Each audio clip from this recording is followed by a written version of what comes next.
Gracias al Señor por permitirnos estar aquí en la casa del Señor.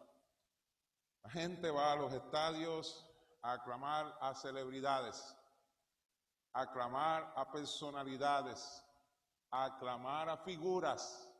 Nosotros vinimos a la casa del Señor a adorar al único que merece gloria, que merece honra. Aquellos van y aclaman y salen vacíos. Nosotros venimos a la casa del Señor porque estamos llenos de la gloria de Dios y podemos exaltar su nombre.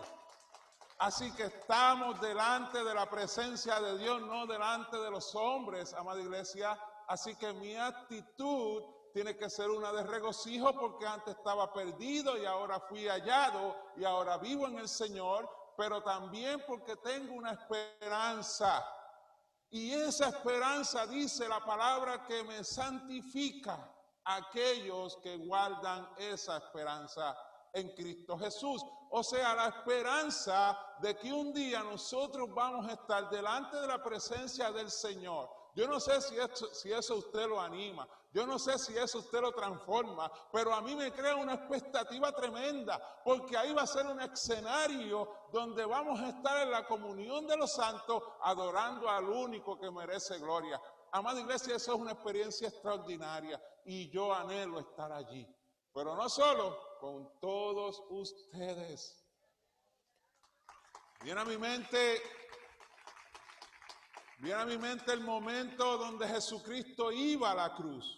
Y Él dijo que soportó la cruz estando nosotros conscientes de lo que fue el costo de esa cruz, no a nivel de la experiencia, porque no la vamos a poder comprender en su magnitud, pero sí podemos sentir o imaginarnos el dolor tan agudo que sintió Jesús. Pero dice Él que Él soportó la cruz por el gozo que tenía delante de Él. O sea, pienso que Jesús en su conocimiento eterno pudo ver un pueblo santo, limpiado de la pudredumbre del pecado, ahora limpios, con corazones limpios, adorando al Señor. Yo creo que esa fue la visión que Jesús tuvo al momento de soportar la cruz. Yo voy a pagar con mi vida para que otros tengan vida, para que otros puedan conocer la verdad que va a transformar sus vidas para siempre. Yo creo que esa fue la visión de nuestro Señor Jesucristo y ahora nosotros podemos gozar de la experiencia transformadora de la cruz del Calvario. Amado hermano, para el mensaje de hoy quisiera darle continuidad, porque la Biblia dice que la fe es por el oír y el oír su palabra. O sea, hay una concentración cuando nosotros estamos expuestos a la palabra del Señor y vamos siendo instruidos en esa palabra, se va registrando en nuestro corazón la verdad que Dios quiere que apliquemos. Así que yo, con el amor que les tengo y con el amor que le debo a Dios y la responsabilidad, quisiera darle continuidad al mensaje de la semana pasada. Y vamos a ir a Juan 13, versos 34 y 35, donde dice la palabra del Señor: un mandamiento nuevo os doy, que os améis unos a otros, como yo os he amado, que también os améis unos a otros. En esto conocerán todos que sois mis discípulos, si tuviereis amor los unos con los otros. Que Dios bendiga su poderosa palabra. Amados hermanos, se pueden sentar. Y quisiera introducir este mensaje con una pregunta. ¿Cómo Jesús impactó la vida de aquellos que lo seguían? ¿Qué elemento en la vida de Jesús fue tan impactante que aquellos que estuvieron alrededor de él no resistieron seguir a Jesús. Comenzando por sus amados discípulos, al igual que personas del pueblo judío que siguieron a Jesús, como también personas que eran samaritanas. Pero no solamente judíos y samaritanos siguieron a Jesús, sino que también romanos. Eran los que lo rodeaban y creyeron en él. Veamos algunos de los que la palabra de Dios nos ayuda a ver, que fueron personas que tuvieron un encuentro poderoso con Jesucristo.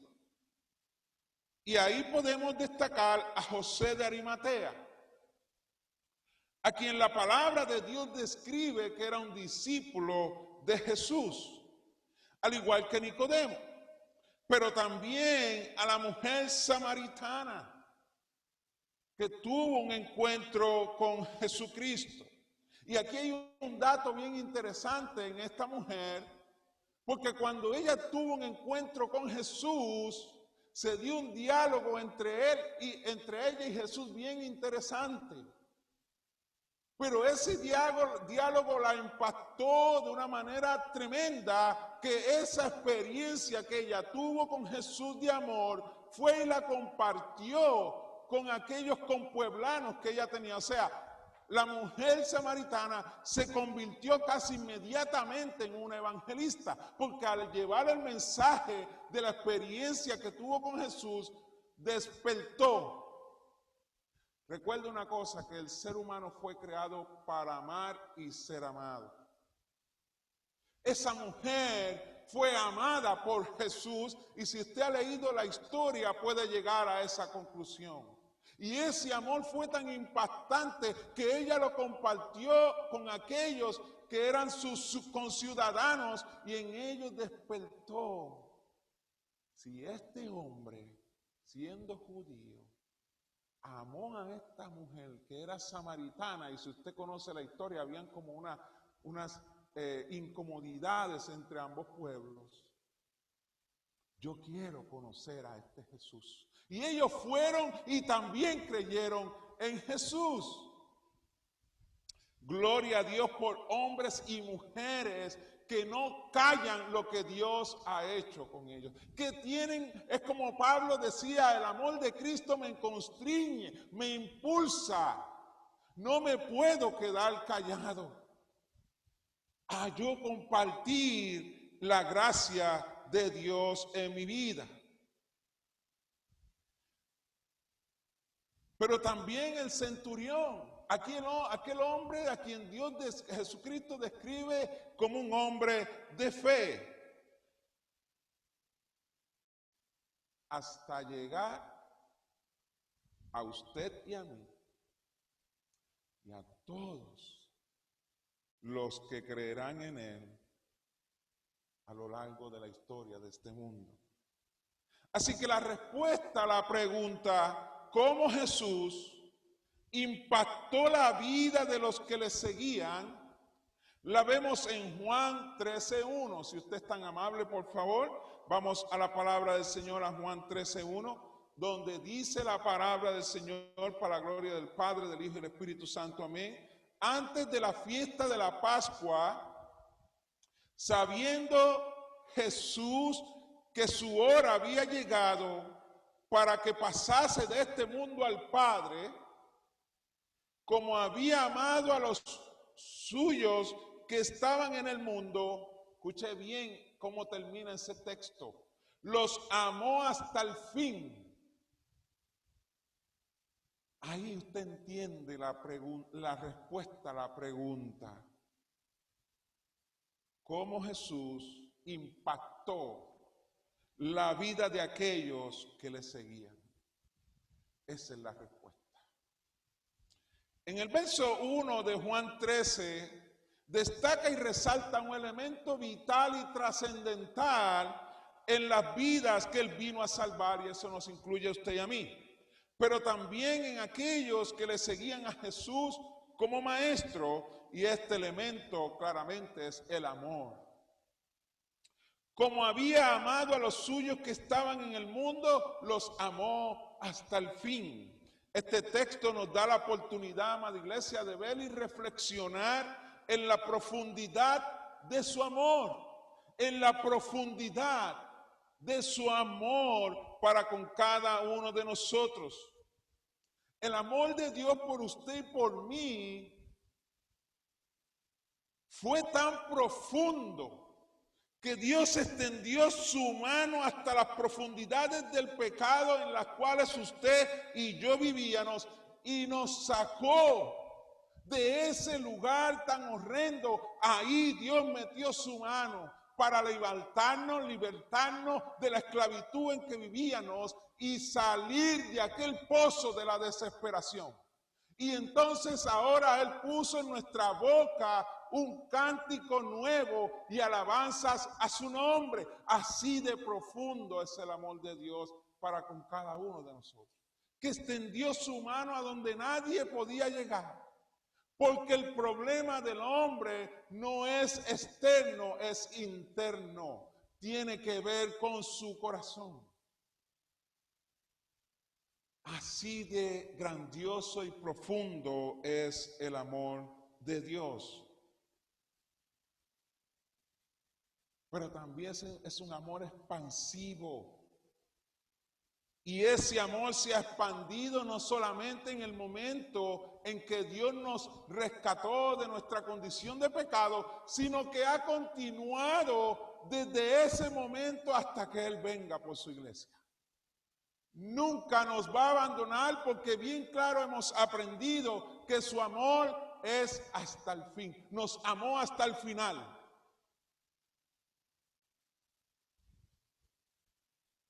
Ese amor de Dios nos ha perseguido siempre y continuará con cada uno de nuestras vidas.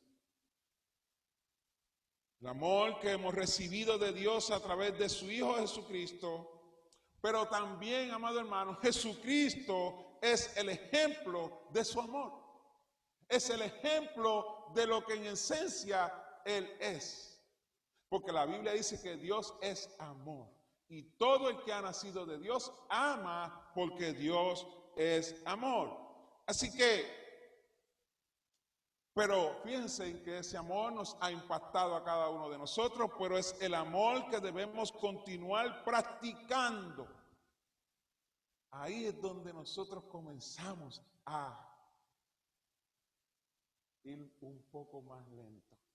Porque cuando estamos hablando de recibir amor, todos salimos corriendo hacia Jesucristo, porque tenemos esa necesidad. Pero ahora cuando se trata de dar amor, ahí entonces se reduce el impacto, se reduce las energías, se reduce la intencionalidad. Porque hemos estado impuestos culturalmente a que lo más conveniente para mí es yo recibir. Pero Jesucristo me está diciendo que amemos a nuestro hermano como Él nos amó a nosotros. Ahora no es que se trata de una alternativa para el cristiano. No es una decisión que cada cristiano debe de tomar. Fíjense, hermano, yo siempre he tenido en consideración lo que Jesucristo dice en su palabra. Cuando venga el Hijo del Hombre, ¿hallará fe en la tierra? ¿Qué fe es la que está viviendo el pueblo de Dios? ¿En qué es lo que el pueblo de Dios está creyendo? ¿Está creyendo en lo que Él dijo o está creyendo en lo que ellos han interpretado de lo que Él dijo? Son dos cosas diferentes. En el texto paralelo de Juan 13:1, y ese lo vemos en el libro de Apocalipsis 1, verso 5, y recuerda, amada iglesia, que la Biblia se confirma a ella misma. Si usted no encuentra en la Biblia lo que ha escuchado, no lo crea.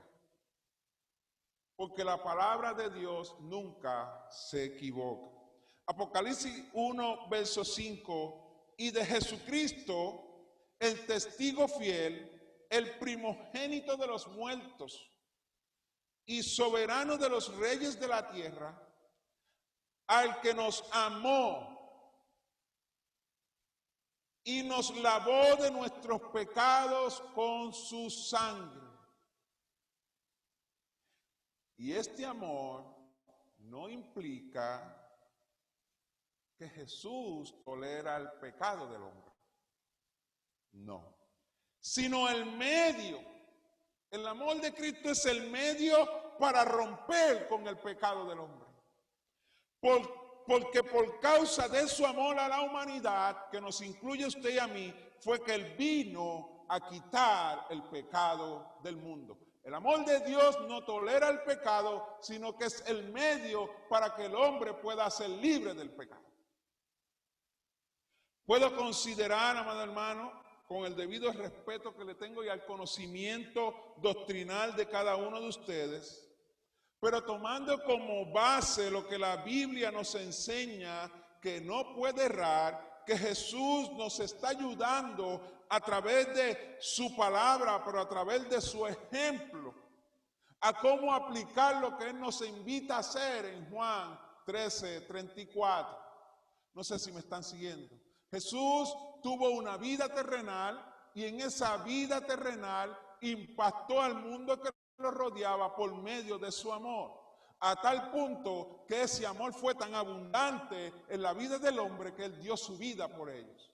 Así que Él nos está dando un ejemplo claro, preciso y aplicable en la vida de cada uno de nosotros, para nosotros no tener excusa o no tener referencia de lo que es el amor de Dios, aplicándolo a través de la comunión congregacional, pero también con el perdido.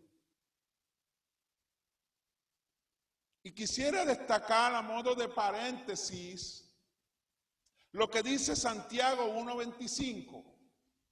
Y dice el texto: para la gloria del Padre, del Hijo y del Espíritu Santo, mas el que mira atentamente en la perfecta ley, la de la libertad, y persevera. O sea, aquí hay unas palabras que son bien clave. Santiago nos está diciendo, mas el que mira atentamente. Usted puede mirar algo, pero no mirarlo atentamente.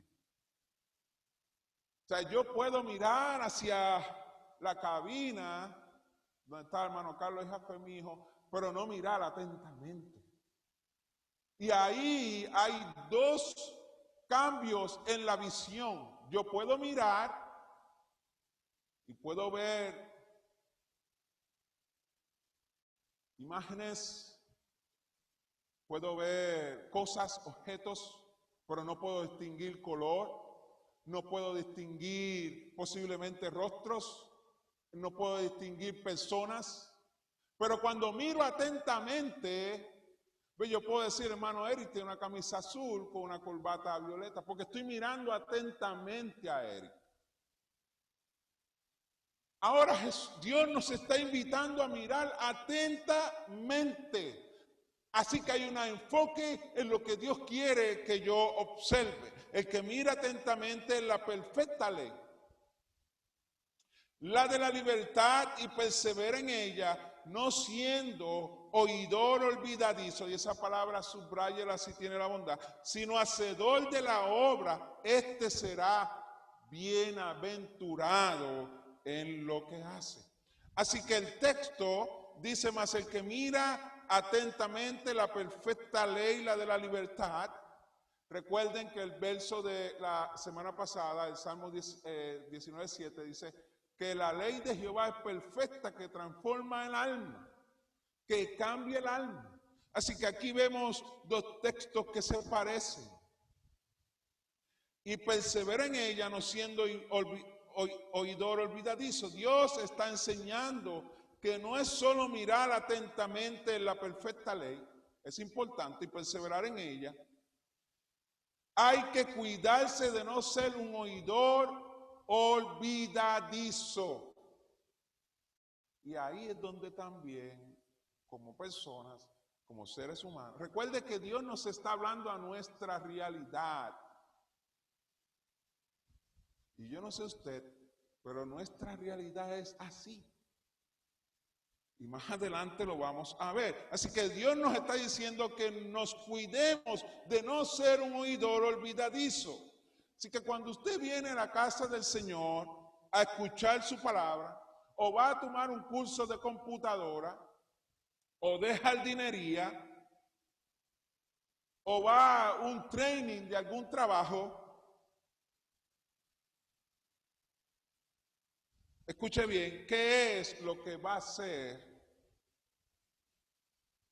que la palabra de Dios escuchada o ese curso valga la pena? ¿Qué es lo que va a hacer que cuando usted venga a la iglesia a escuchar palabra de Dios, o cuando vaya a coger un curso, un training de su trabajo, qué es lo que va a hacer que eso donde usted invirtió tiempo, espacio, energía, tenga un resultado provechoso para usted? ¿Qué es lo que entonces va a hacer la diferencia para usted? O sea, ¿qué es lo que va a permitir que eso que usted fue a escuchar o aprender sea conveniente, de edificación, de provecho para usted? ¿Que usted atienda solamente? Porque podemos estar ahí atendiendo y nuestra mente no estar ahí. Podemos dar impresión de que estoy atendiendo, pero mi mente ya está desconectada.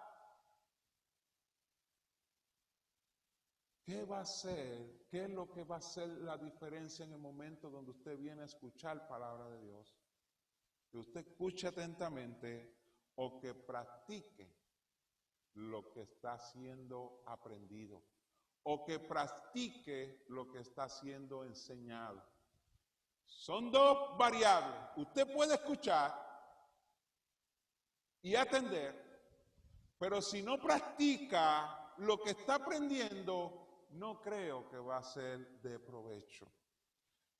Si se lleva a la práctica el conocimiento adquirido, es lo que único va a mantener vivo en usted el conocimiento de lo enseñado.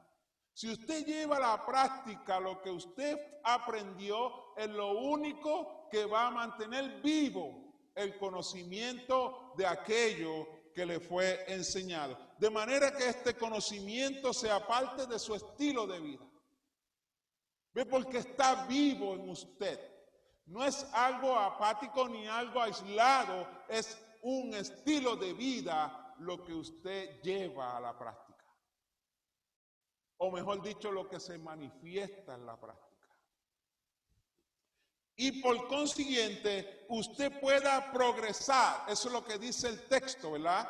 El texto dice, finalmente, este será bienaventurado en lo que hace. Así que cuando usted lo mantiene vivo porque lo practica, es lo que lo va a llevar a progresar en aquello que le fue enseñado. No sé si le hace sentido. Y esta acción es lo que puede llevar a un hombre o mujer arrepentida a ser discípulo del Señor Jesucristo, el seguir lo enseñado por Él.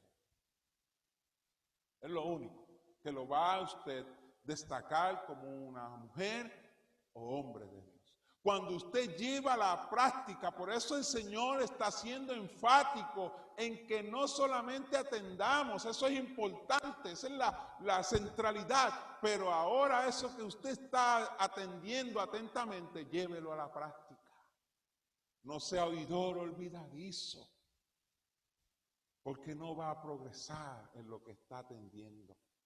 Y el fin de Dios para con cada uno de nosotros es que aprendamos lo que estamos atendiendo, para que podamos dar testimonio de que no solamente conocemos la verdad, sino que andamos en la verdad.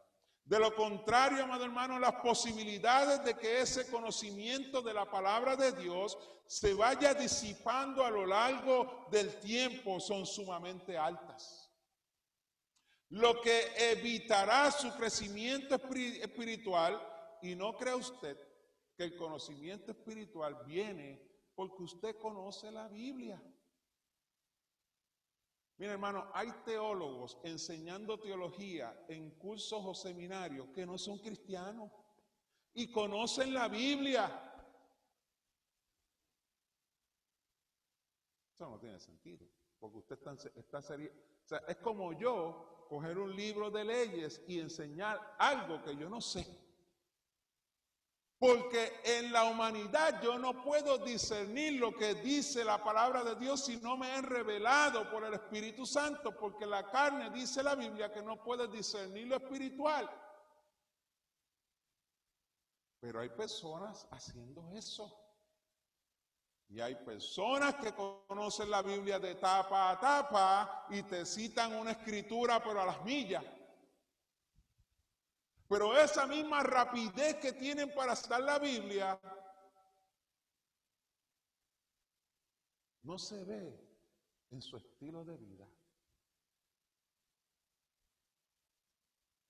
Así que el conocimiento escritural no es sinónimo a crecimiento espiritual, mejor dicho. El crecimiento espiritual va a venir como consecuencia de que usted conoce el texto, de que usted no solamente conoce el texto bíblico, como les expliqué. Muchos tienen este conocimiento, pero no se ven los frutos del conocimiento. No se ve aplicable en cambios concretos en la vida del hombre. Y esto en términos bíblicos, amada iglesia, no es fe. Porque la fe es cuando usted vive aquello que dice creer.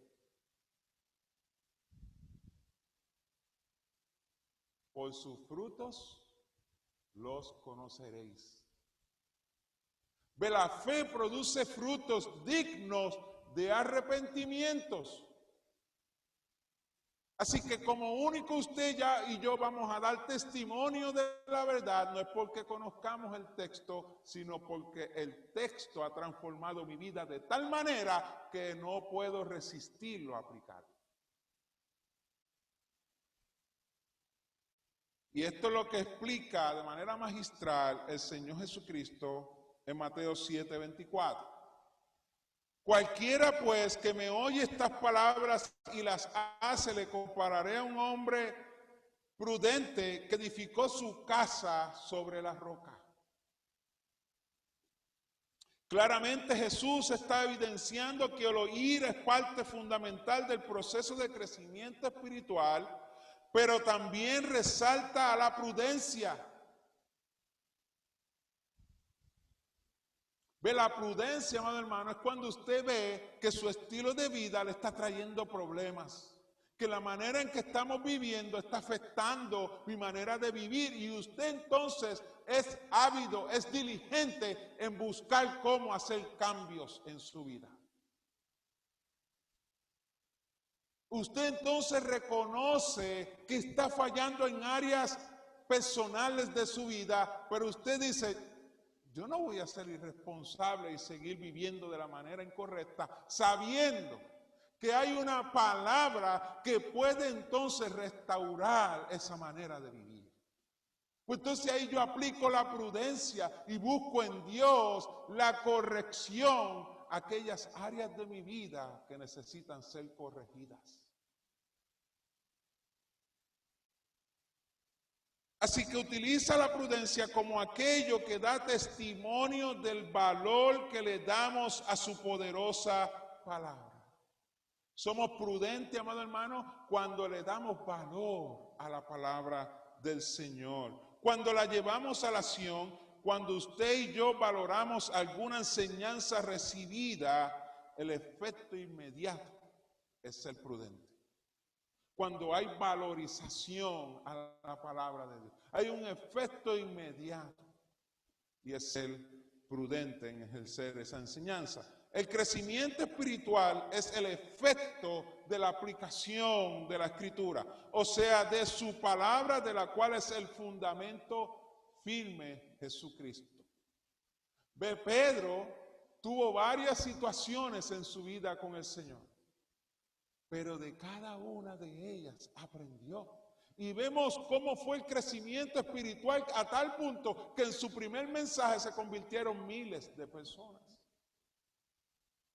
Pensar que solo el conocimiento intelectual de la palabra de Dios produce crecimiento es una premisa errada. Es por eso que el mismo texto dice, no siendo un oidor olvidadizo. Usted puede tener en su intelecto la palabra de Dios, pero si no la aplica, la tendencia es a que se le va a olvidar. Porque ese es el efecto humano. Y Dios está consciente de eso. ¿Cuántas cosas a usted y a mí no se nos han olvidado después que las aprendimos? Nosotros vemos a lo largo de nuestra vida, desde cuando éramos niños, nuestros padres nos enseñaban a comer, a decir mamá, papá, a hacer un montón de cosas de chiquito. Después la escuela nos enseñaron las distintas materias y después así sucesivamente. Pero ¿cuántas de ese cúmulo de información hoy usted y yo hoy en día, si nos preguntan, ni nos acordamos? Nos hemos olvidado. Esa es la realidad, que hay una tendencia a que se nos olvide lo aprendido.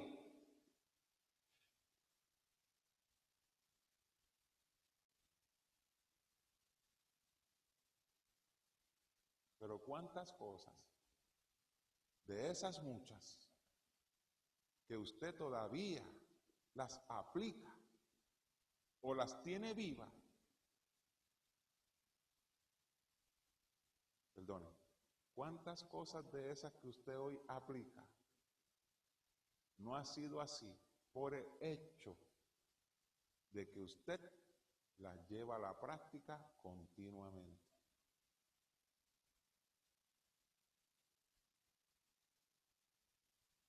El hermano Polo es albañil, ¿verdad, hermano Polo? Y yo estoy seguro que él, muchas de las cosas que hace en su trabajo es porque él las aplica diariamente o las veces que tiene que ir a trabajar.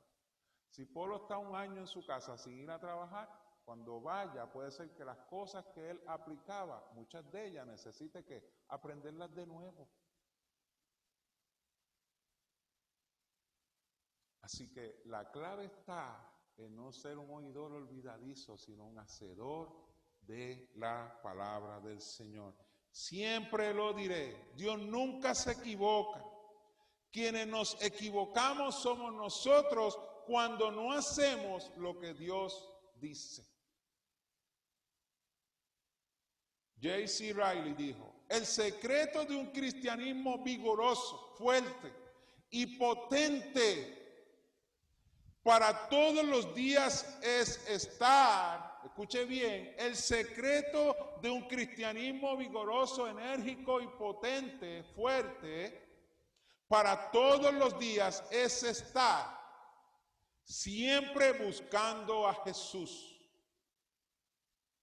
Buscamos a Jesús en la manera de hablar, buscamos a Jesús en la manera de relacionarnos con otros, buscamos a Jesús en la manera de vivir y encontraremos en Él la fortaleza y las energías para mantenernos dando testimonio de la verdad que profesamos tener, que es nuestra fe.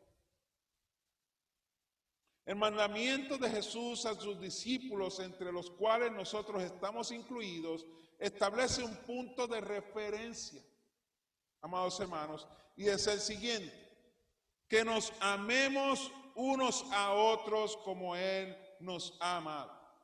Y mirando en el contexto en el cual Jesús le está hablando a los 12 discípulos, puedo entender, ¿verdad? Una de las preguntas que yo le hice el domingo pasado es por qué Jesús entendió necesario dar ese mandamiento a sus discípulos.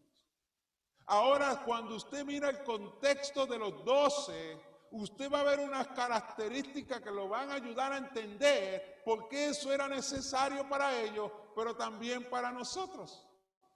Porque estamos en el mismo contexto hablando humanamente. Así que nos permite ver un hombre en Pedro. Ese es el contexto que vamos a ver de manera rapidito. Pedro, la palabra de Dios dice que, o podemos ver en la palabra de Dios unas cualidades del apóstol Pedro. Y dice, yo puedo entender por las acciones de Pedro que era un hombre impulsivo, pero también que tenía un alto concepto de sí mismo. Cuando le dice a Jesús Jesús le dice que lo iba a negar y él le dice, no, maestro, yo no te voy a negar. Estando ante la verdad de Dios, su actitud fue que su conocimiento o su criterio era mayor que el que Jesús le estaba señalando. Así que eso nos puede llevar a entender que Pedro era un hombre con un alto concepto de sí mismo, pero también impulsivo, porque no pensaba muchas veces las cosas. Ve, cuando Jesús vinieron a arrestar a Jesús, vemos a Pedro sacando una espada y cortándole la oreja y por poco lo mata. Vemos la impulsividad de Pedro en sus acciones. Ese era el contexto de los discípulos. Por otro lado, los hijos de Zebedeo, Santiago y Juan, a quienes Jesús llamó a los hijos del trueno. Y usted nunca se ha preguntado por qué Jesús los llamó así. Los hijos del trueno. Yo me lo pregunté y busqué en la palabra y entendí. Es que eran personas, eran hombres explosivos. O sea, yo le estoy dando algunas referencias de los discípulos para que nos podamos ver ante el espejo de cada uno de ellos. Así que Jesús los llamó los hijos del trueno por su explosividad. Miren lo que dice Lucas 9:51. Cuando se cumplió el tiempo en que él había de ser recibido arriba, afirmó su rostro para ir a Jerusalén. Y envió mensajeros delante de él, los cuales fueron y entraron en una aldea de los samaritanos para hacerle preparativos. Mas no le recibieron porque su aspecto era como de ir a Jerusalén. El verso 54. Viendo esto, sus discípulos Jacobo y Juan dijeron, Señor, ¿quiénes quieres que mandemos? Escuche bien lo que ellos le preguntaron a Jesús. ¿Quieres que mandemos que descienda fuego del cielo hacia su prójimo? Él quería que bajara fuego del cielo sobre ellos. ¿Quieres que mandemos que descienda fuego del cielo como hizo Elías y los consuma? Mira la respuesta de Jesús. Entonces, volviéndose él, los reprendió diciendo, vosotros no sabes de qué espíritu sois. Se les había olvidado el mensaje de amor que Jesús le estaba dando para con su prójimo. Ellos querían que descendiera fuego del cielo. ¿Usted sabe qué? Porque no lo recibieron como ellos esperaban. Así que si yo voy a algún lugar y me encuentro, estamos hablando de realidades, hermanos, y me encuentro con una persona que tiene una actitud rara o diferente a la que yo espero, Señor, que baje fuego del cielo y lo consuma. ¿Esa va a ser nuestra respuesta a la actitud humana de una persona? Cuando ese no es el mandamiento que Dios nos está dando. Pero créame, hermano, cuando somos oidores olvidadizos, esa es la actitud, aunque no sea literal como la de los hijos de Zebedeo, que dedicamos al Señor que los consuma, pero muchas veces nos ponemos en la misma actitud que ellos. Y ahí nos damos testimonio que andamos en la verdad. Por más palabra que tengamos aquí, si no lo aplicamos en nuestra vida diaria, no vamos a impactar. Recuerden que cómo Jesús nos impactó a nosotros fue amándonos. ¿Ve? La respuesta que Dios quiere que nosotros le demos a aquel que nos encontramos en la farmacia o en el banco o en el pueblo o en el supermercado donde vayamos, que nos trate de una manera como yo no quiero o como a mí no me gustaría que me trataran, es que amor. Esa es la respuesta. Pero si usted no lo aplica, no lo vive. Entonces, volviéndose, él le respondió diciendo: vosotros no sabéis de qué espíritu sois, porque el Hijo del Hombre, aleluya, el Hijo del Hombre no ha venido para perder las almas de los hombres. ¿Y cómo yo me voy a comportar con aquel que no conoce al Señor, sabiendo que ese es un alma que Dios vino a salvar?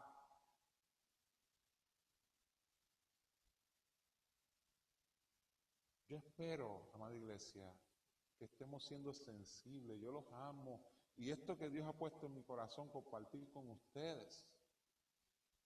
Por cuanto está en la palabra de Dios, no sí, es el anhelo de Pastor Pedro.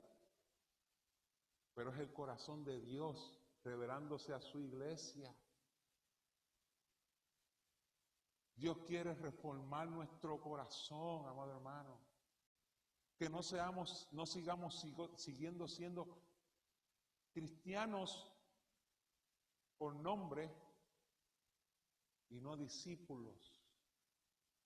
Porque como les dije el domingo anterior, los discípulos los llamaron cristianos porque practicaban la enseñanza de Jesucristo.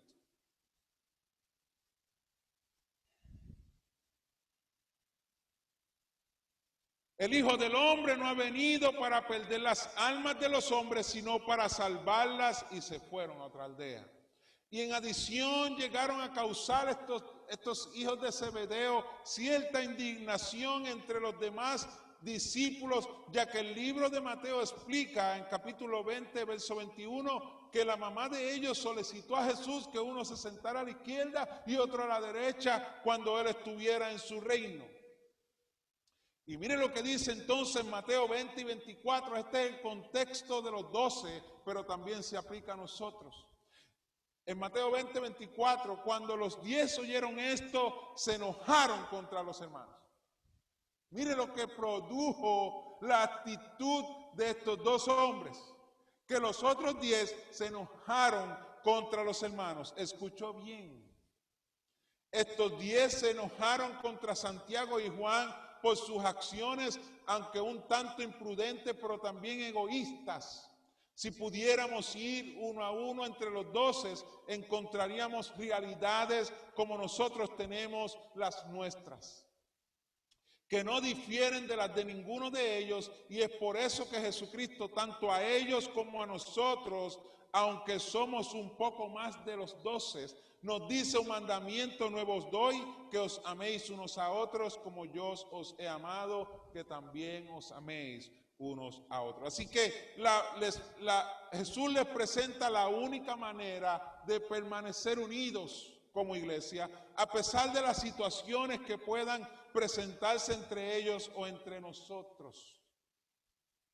Y es el amor, o sea, la comprensión, la paciencia, el perdón, el escuchar sin juzgar, el darle la mano aunque requiere esfuerzo a mi hermano, el orar los unos por los otros, proveer para las necesidades que podamos tener. Así que es el amor, pero no lo dejó a la discreción de ellos, el aplicar todas estas cosas que le hemos dicho y aún más, que incluyen el amor, sino que les dio un mandamiento, o sea, un imperativo, siendo el mismo Jesús el ejemplo de la aplicación a este amor.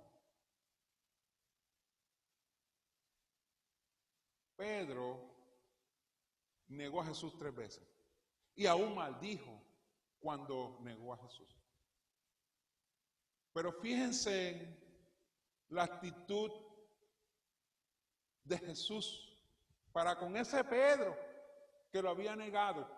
Y miren lo que dice 1 Corintios 15:4. Y que fue sepultado y que resucitó al tercer día conforme a las Escrituras. 1 Corintios 15:5. Y que apareció a Cefas y después a los 12. Así que Jesús, sabiendo la condición que se encontraba Pedro, fue a su encuentro. ¿Usted no cree que eso es amor, amada iglesia? Si a usted y a mí alguien nos niega, ¿vamos a practicar esto que Jesús hizo? Si alguien nos traiciona a usted y a mí, ¿usted va a ir a su encuentro? Fíjense en el amor extensivo de Jesucristo a favor de cada uno de nosotros. Es Jesús quien se extendió hacia Pedro a pesar de haberlo negado 3 veces. Después de haber pasado un tiempo tan prolongado con el Maestro y Jesús haberle ayudado, cuidado, enseñado, suplido, y aún más Jesús proveyó para la sanidad de su suegra.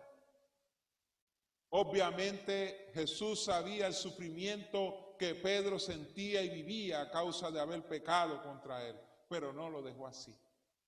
A veces nos enojamos con alguna persona por cualquier cosa y nos alejamos de esa persona sin considerar el dolor que debe estar sufriendo y su deseo de reconciliarse, pero no sabe cómo hacerlo. Pero le demostramos amor cuando vamos a su rescate a presentarle la gracia y misericordia que hemos recibido de Jesús.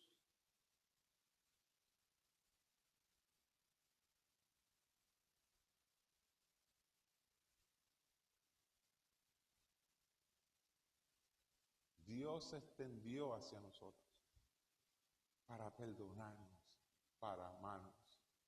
Y usted me va a decir a mí, y aunque yo no soy nadie, le va a decir a Dios que no se atreve a ir a su hermano para amarlo como Él nos ha amado. ¿Habría ese valor para decirle, Señor, yo he recibido tanto de ti, pero yo no estoy dispuesto a darlo? ¿Habría ese valor? ¿Tendríamos asumiríamos esa posición delante de Dios? Tenemos mucho que aprender, amada iglesia, póngase en pie, por favor. Tenemos mucho que aprender de la iglesia primitiva. Ellos vivían en comunión unos con otros. Y dice la Biblia que a causa de esto muchos creyeron en Dios. Ellos, en el Dios que ellos predicaban. Ellos no eran oidores olvidadizos, con todo el respeto que usted tiene.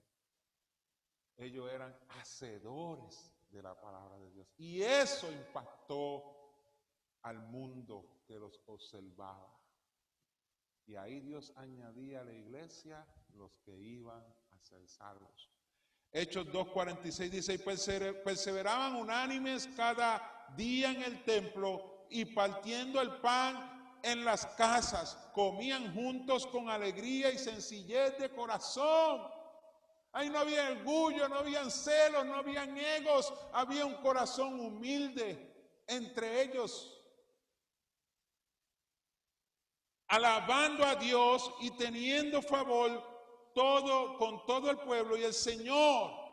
Mire el efecto del amor. Yo no sé si usted lo está viendo.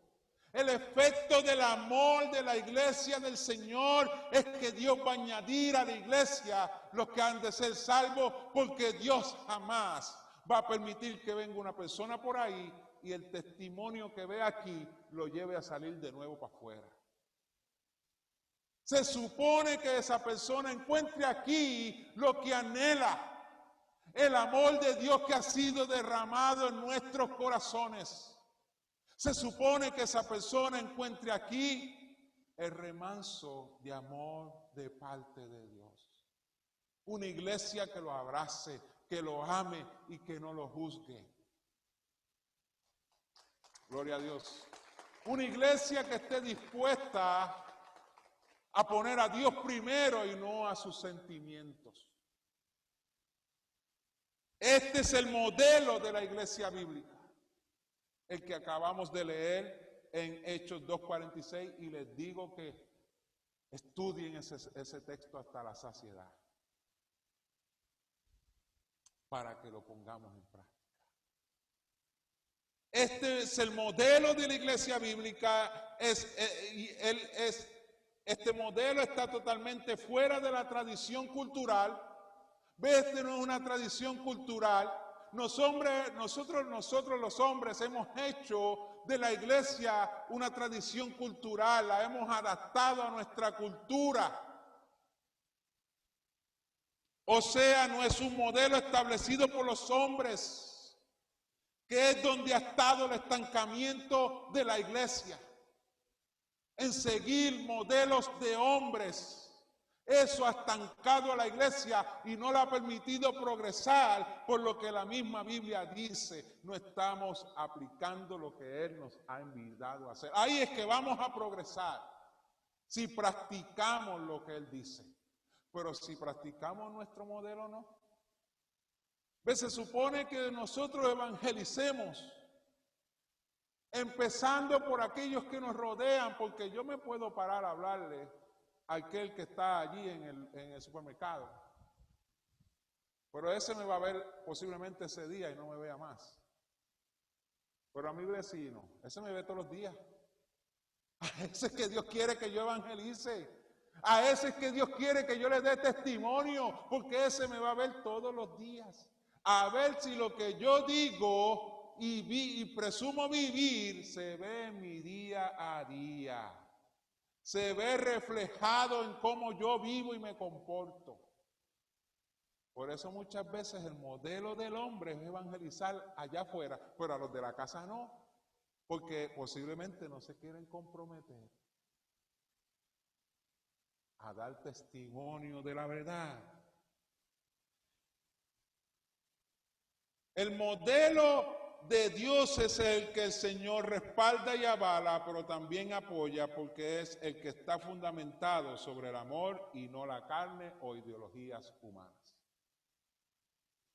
Hechos 4:32, y con esto terminamos, amada iglesia. Y la multitud de los que había creído era de un corazón y un alma, y ninguno decía ser suyo propio nada de lo que poseía, sino que tenían todas las cosas en común. ¿Escuchó bien? Tenían todas las cosas en común. Esta es la fe en acción. ¿Se anima, amada iglesia, a vivir el modelo de la iglesia establecido por la cabeza de la iglesia, que es Jesucristo? ¿Se anima a vivir ese modelo? Lo invito a que lo considere, mejor dicho, a que lo haga, porque es un mandamiento. Oremos, iglesia. Padre celestial y Padre bueno, te doy gracias. Gracias por este tiempo que nos permitiste, Señor, estar en la comunión de los santos, Señor. Tu palabra, Señor, es el medio por el cual aquel que viene a ti, Señor, en arrepentimiento, debe vivir. Y tu palabra ha sido expuesta a cada uno de nuestros corazones, Señor, para edificarnos, Señor amado, para corregirnos, Señor amado, en el amor, Señor amado, en que se ha establecido y se ha compartido. Permite, Señor, que rinda fruto para la gloria y la honra de tu nombre en cada uno de nuestros corazones. Ayúdanos, Señor, por tu Santo Espíritu, a no ser oidores olvidadizos, sino hacedores de tu palabra, Señor. Por Cristo Jesús. Amén.